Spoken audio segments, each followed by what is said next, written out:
A graça e a paz do Senhor, irmão, seja sobre nós. Eu convido você a abrir a sua Bíblia no Evangelho de Lucas, capítulo 9.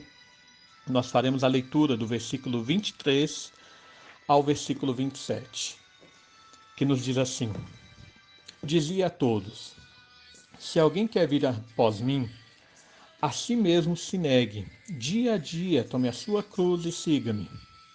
Pois quem quiser salvar a sua vida, perdê-la-á. Quem perder a vida por minha causa, esse a salvará. Que aproveita o homem ganhar o mundo inteiro se vier a perder-se ou a causar dano a si mesmo? Porque qualquer que de mim e das minhas palavras se envergonhar, dele se envergonhará o Filho do Homem quando vier na sua glória e na do Pai e dos santos anjos.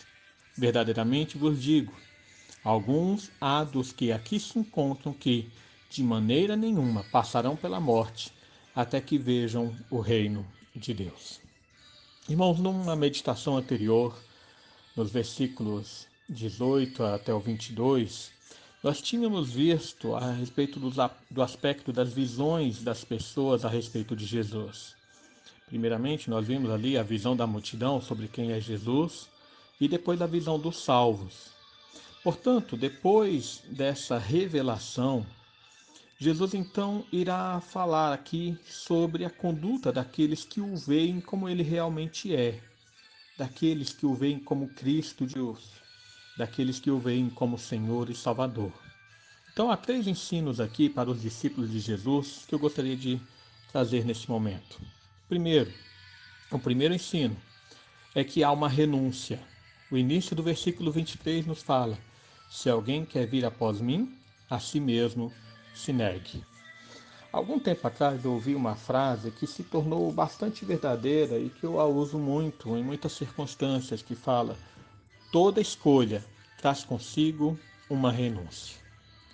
Quando Jesus então ele traz essa advertência aos seus discípulos, nós devemos levar em consideração o que ele disse antes.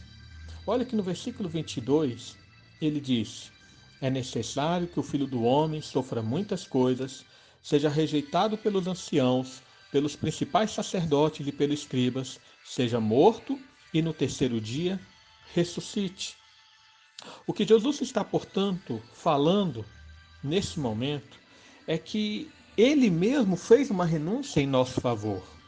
E quando então ele exige dos seus discípulos essa renúncia, que devemos negar a nós mesmos, é que a base da renúncia que nós devemos executar está na imitação do próprio Cristo.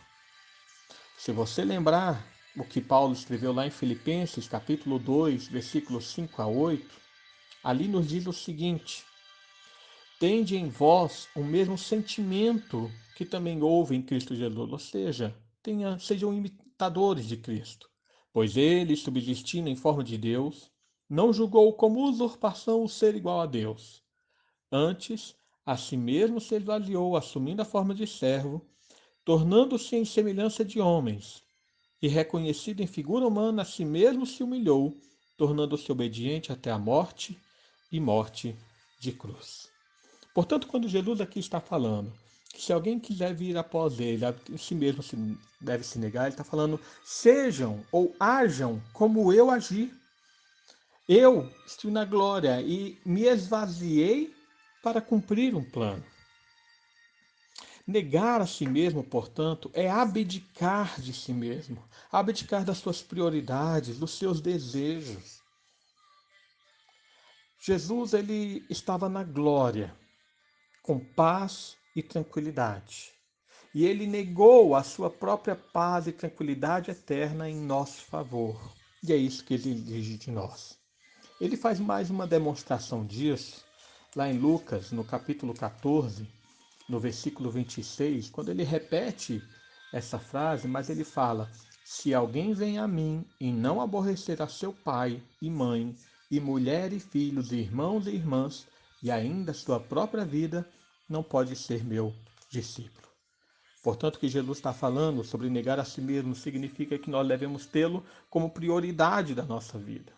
Que nós devemos renunciar tudo aquilo que para nós é importante em favor dele, porque ele tem que ser a suma importância do crente. No cristianismo de hoje, Essas palavras muitas vezes geram desconforto, pois prega-se uma decisão sem renúncia, prega-se um evangelho sem exigência, prega-se uma palavra sem deveres e de cristãos que querem apenas direitos e exigências. Essas palavras aqui de Jesus confrontam-se com o atual evangelho pregado hoje em muitas igrejas. Toda escolha traz consigo uma renúncia. Aqueles que querem ser seguidores de Jesus devem renunciar a si mesmos e tê-lo como único alvo. Mas em segundo ensino aqui fala a respeito de uma determinação. A continuação do versículo 23 fala: dia a dia tome a sua cruz e siga-me. Irmãos, isso significa estar decidido, convicto a diariamente enfrentar os resultados da renúncia. Veja que, lembrando o que Paulo falou lá em Filipenses capítulo 2, que nós já lemos, quando Jesus se esvaziou, ou seja, quando ele renunciou à sua segurança e à paz da sua glória, ele então se dispôs a enfrentar as consequências do sofrimento em nosso favor. Aí eu vou relembrar qual sofrimento é esse.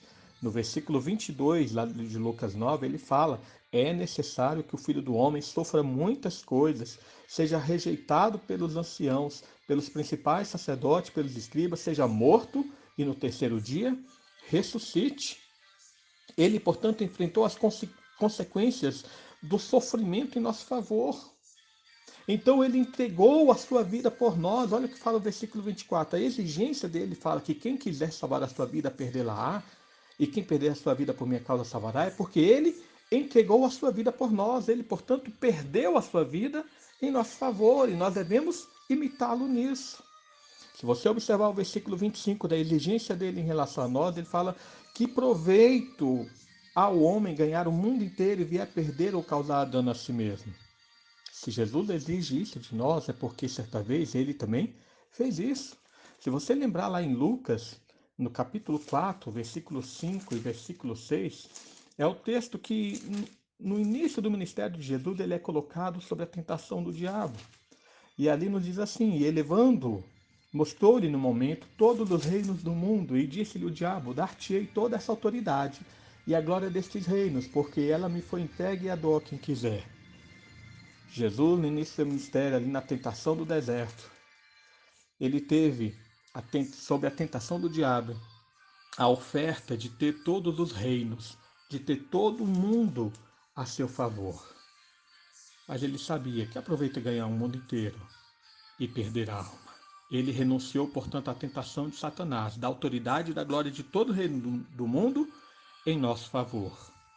E olha o versículo 26, quando Jesus fala: porque qualquer que de mim, das minhas palavras, se envergonhar, dele se envergonhará o Filho do Homem, quando vier na sua glória e na do Pai e dos santos anjos.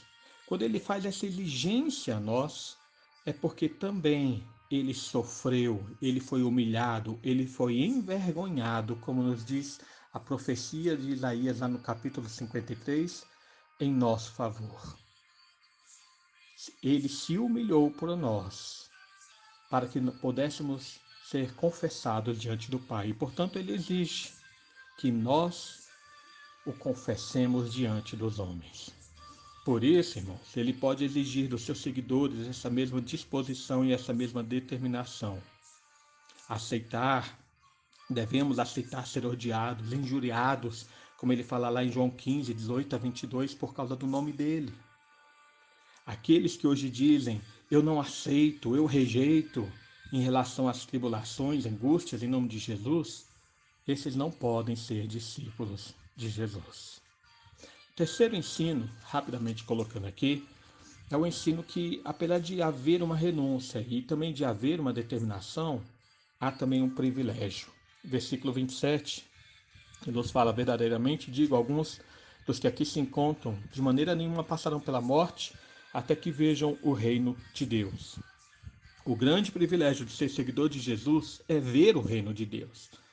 Aqui, especificamente, Jesus estava falando a respeito daquilo que aconteceria no evento seguinte, no versículo 28 aí até o versículo 36, que é o evento da transfiguração.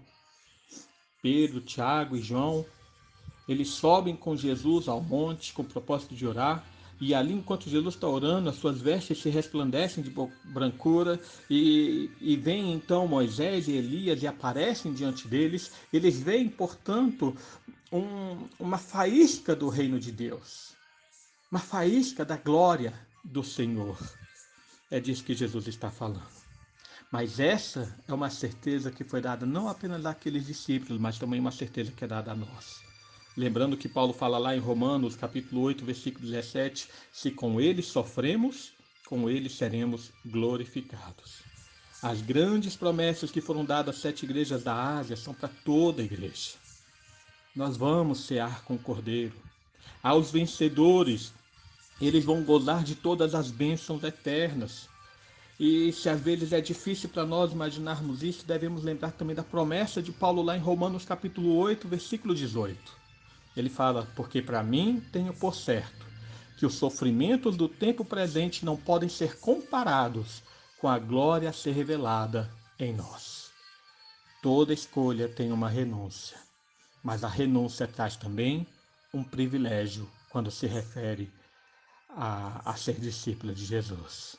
Ao renunciarmos desse mundo e sofrermos por causa dessa renúncia, nós temos a certeza que esses sofrimentos não se comparam ao que nos foi preparado na glória celestial.